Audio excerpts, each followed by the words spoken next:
Audio Jungle.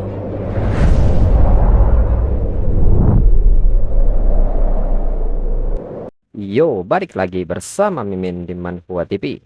Kali ini kita akan lanjutkan pembahasan dari cerita Martial Evolution Star by Awakening the King of Monster. Mimin infokan kembali bagi teman-teman yang ingin menonton video terbaru lebih cepat, silahkan bergabung menjadi member di channel ini dengan biaya 5.000 per bulannya. Jika tidak, teman-teman bisa bersabar lebih dulu selama 2-3 hari untuk menonton video tersebut. Tanpa berlama-lama, yuk kita masuk ke disclaimer dulu.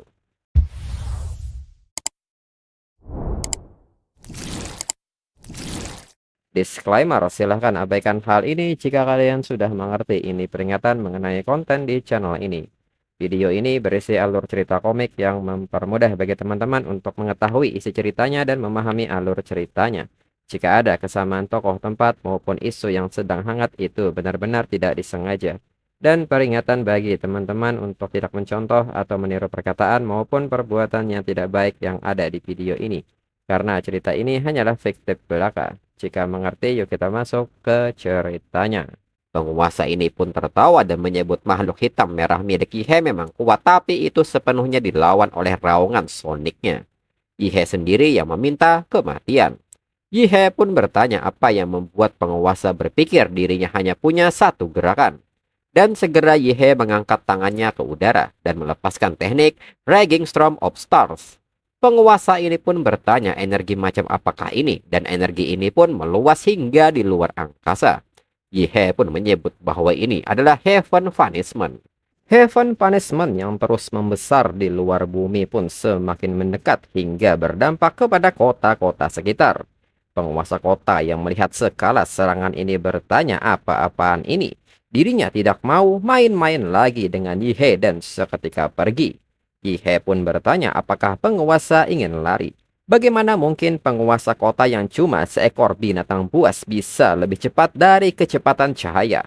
Hingga dengan sedikit gerakan dari tangan Yihe, Heaven Punishment melepaskan cahaya lasernya hingga mengenai sebagian tubuh dari penguasa kota.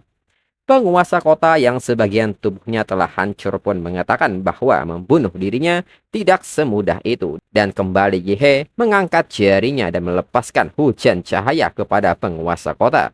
Hingga hanya teriakan yang bisa Yihe dengar dari serangan ini. Yihe pun mengatakan bahwa ini seperti yang diharapkan dari seorang Hagemon. Meskipun tubuh fisiknya hancur berkeping-keping, inti iblisnya tetap utuh. Dengan ini, dirinya dengan senang hati akan menerima inti iblis ini. Namun nyatanya saat Yihe ingin mengambil inti iblis ini, sesuatu yang aneh terjadi. Dan benar saja inti iblis kini berubah menjadi gerombolan tikus yang menyebar ke segala arah. Yihe pun bertanya apakah penguasa kota juga meniru Muzan. Dengan cepat Yihe menggunakan Black Red Biomasa. Dan tentakel-tentakel ini dengan cepat mencengkram semua tikus. Namun tikus-tikus ini seketika menggigit tentakel-tentakel ini hingga hancur. Dan kembali lari menyebar. Yihe pun mengatakan bahwa jelas-jelas seorang Hagemon, namun yang dia miliki hanyalah skill bertahan hidup yang pengecut. Tikus akan tetap menjadi tikus dan dia tidak akan pernah bisa menjadi penguasa. Segera Yihe memanggil Rakude Zualu yang menggunakan time stop. Yihe pun menyebut bahwa penghentian waktu milik Rakude Zualu telah ditingkatkan ke titik di mana dia dapat merasakan inti vital makhluk hidup. Setelah dirinya menghancurkan setiap inti, penguasa kota tidak akan dapat membelah diri lagi. Tapi jika tikus-tikus inilah yang menyamarkan inti iblis, lalu di manakah inti iblis penguasa kota Kin yang sebenarnya? Tikus tua ini sebenarnya punya kartu trop yang bisa mengunci darahnya. Meskipun tikus ini adalah yang terlemah dari semua makhluk tingkat overlord yang pernah dirinya lihat, kemampuannya untuk bertahan hidup sungguh menakjubkan. Dia orang yang cukup licik, tapi sayangnya dia ditakdirkan untuk mati. Lagi pula, tikus ini sudah membantai kota dan dirinya tidak akan menggunakan darah leluhur untuk mengubahnya menjadi bawahannya. Yihe pun berharap tikus ini akan menjadi manusia di kehidupannya selanjutnya. Kemudian saat ini di istana tikus bawah tanah, tikus-tikus ini pun seketika berkumpul dan mengelilingi sebuah embrio. Dan tak berselang lama, sesuatu Di dalamnya kini membuka matanya, dan tikus-tikus yang berkumpul pun kini masuk ke dalam embrio, hingga sesuatu di dalamnya mulai tumbuh dan merangkak keluar. Dan nyatanya ini adalah tubuh asli penguasa kota Qin. Penguasa ini pun mengatakan bahwa dirinya sudah mati dan hampir mati. Poster depan kota Qin tak bisa dipertahankan lagi. Mereka harus lari kembali ke alam dosa dengan cepat. Penguasa ini pun merasa kesal kalau bukan karena perintah raja. Makhluk-makhluk sihir tak berotak dan berintelijen rendah dengan inti iblis itu bahkan tidak akan repot-repot datang ke pihak manusia dan bertarung sampai mati. Dirinya pikir bisa bertahan setidaknya 1 bulan lagi. Selama para Grandmaster yang disebut-sebut dari manusia itu tidak bergerak, dirinya bisa terus menduduki medan perang manusia di kota Qin dengan tinggal di istana tikus bawah tanah. Tapi dirinya tidak pernah menyangka akan muncul makhluk aneh seperti itu. Manusia bertopeng itu tidak hanya bisa mengeluarkan zat misterius yang melahap semua binatang iblis, tetapi juga memiliki kekuatan bintang. Pada akhirnya, bahkan bagaimana dia berhasil membunuh semua klonnya dalam sekejap dirinya juga tidak tahu. Untungnya dirinya lebih unggul dari yang lain. Dirinya menggunakan teknik jangkrik emas yang melepaskan cangkangnya. Dan manusia bodoh itu mungkin tidak menyadari bahwa dia hanya membunuh klon miliknya. Penguasa pun kini bisa bernapas lega. Dengan melewati celah ini akan membawa mereka kembali ke alam dosa. Namun, penyakit ini masih terlalu berbahaya bagi manusia. Dirinya akan keluar dari sini. Namun bersamaan dengan hal tersebut, nyatanya serangan Yihe kini menjangkau penguasa yang hendak lari. Penguasa pun bertanya-tanya bagaimana ini bisa terjadi, apakah orang itu menemukan dirinya. Hingga Heaven Punishment milik Yihe menghujani penguasa dan menghancurkan kota Qin. Lalu orang-orang yang melihat cahaya ini pun menyebut bahwa pancaran cahaya ungu itu menyerang lagi. Mereka pun bertanya apa sebenarnya itu. Seseorang pun bertanya apakah itu senjata energi berbasis luar angkasa. Itu tidak mungkin dipanggil oleh seseorang. Itu terlalu mengada-ngada. Bahkan jika itu benar-benar senjata energi berbasis ruang angkasa, mengapa tidak ada yang memberitahu pasukan sekutu kota Qin? Segera mereka bergerak untuk melihatnya.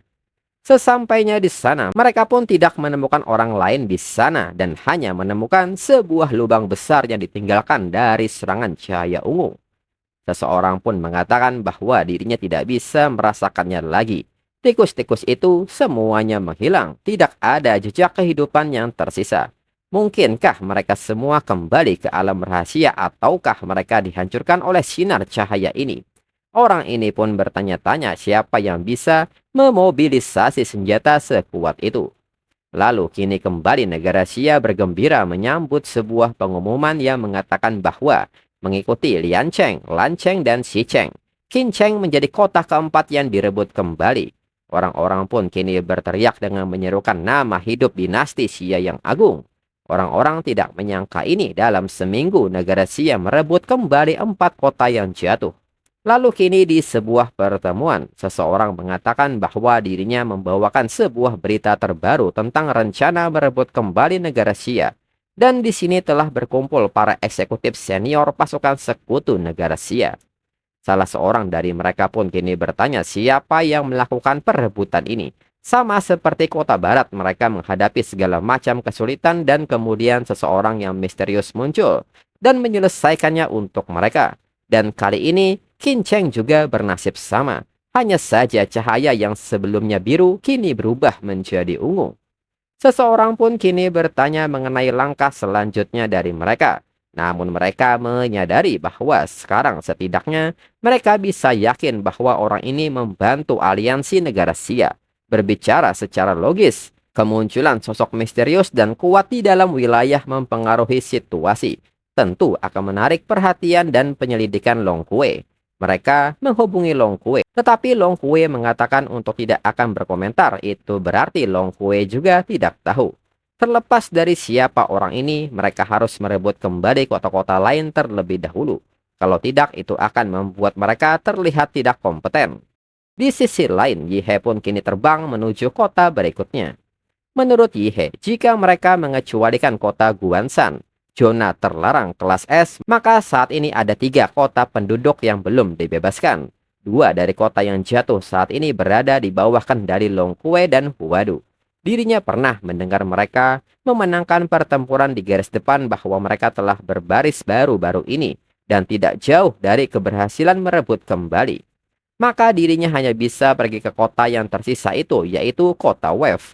Kota ini terlalu kecil. Pasukan sekutu kota Wave merilis pembaruan harian tentang pertempuran pada waktu yang tetap, tidak menunjukkan kekalahan besar atau kemenangan dan jarang muncul dalam berita. Sebelumnya, kemampuan yang digunakan terutama didasarkan pada template Hellstar, dan cahaya ungu itu terlalu mencolok. Dengan ini, dirinya perlu mengubah identitas dirinya. Yihe pun kini menggunakan kemampuan Black Red Biomasa hingga mengubah style rambut serta sebuah topeng untuk menutupi wajahnya. Selain itu, sudah lama sejak dirinya menggunakan Starfall Blade, jadi dirinya harus menyamarkan senjatanya sedikit. Dengan ini, biarkan identitas ini fokus pada teknik membunuh dan seni bela diri. Hanya Guru Gongke dan Azure Dragon yang tahu bahwa dirinya mengetahui seni bela diri Killing Force. Jadi identitas ini harusnya sangat aman. Lalu kini Yihe meminta Nuwa untuk memainkan sebuah musik dengan judul I Will Still Miss You. Nuwa pun mengerti dan segera Yihe melesat melaju ke kota Wave. Lalu saat ini di kota Wave, Yihe yang sudah berada di sini memperhatikan seseorang yang kini berbicara kepada Old Liu untuk bersiap-siap. Mereka akan pergi ke medan perang.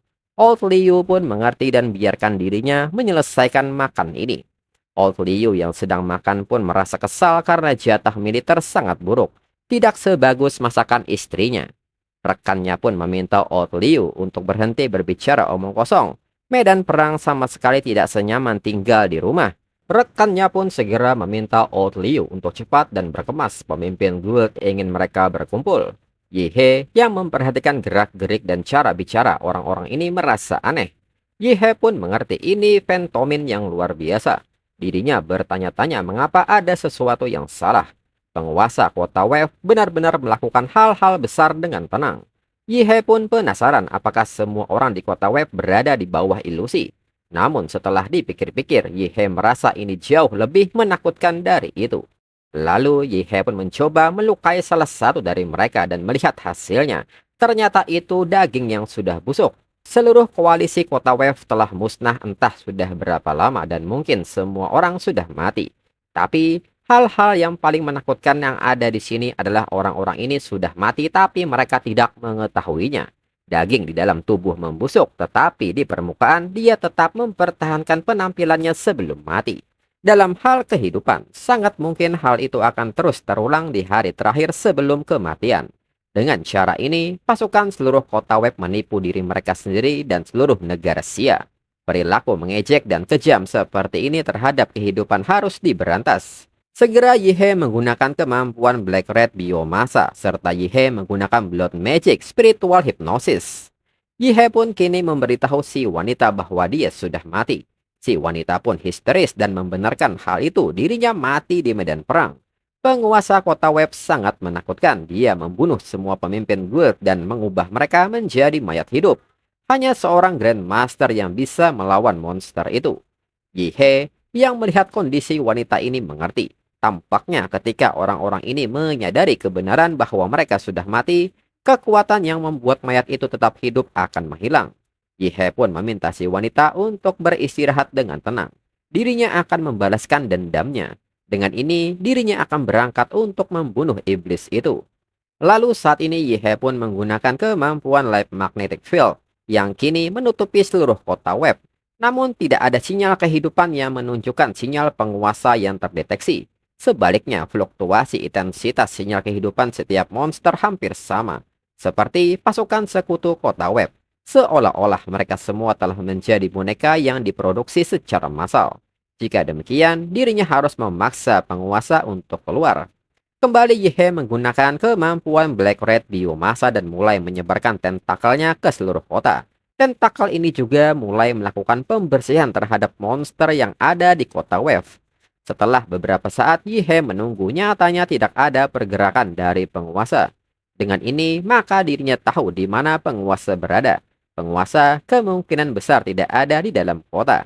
Kemudian saat ini di gunung belakang kota Wave, Saat ini anggota terkuat dari pasukan sekutu, seorang Grandmaster dalam tahap transformasi kupu-kupu. Dia adalah Lee Chongsen, pemimpin sekte Hongwu.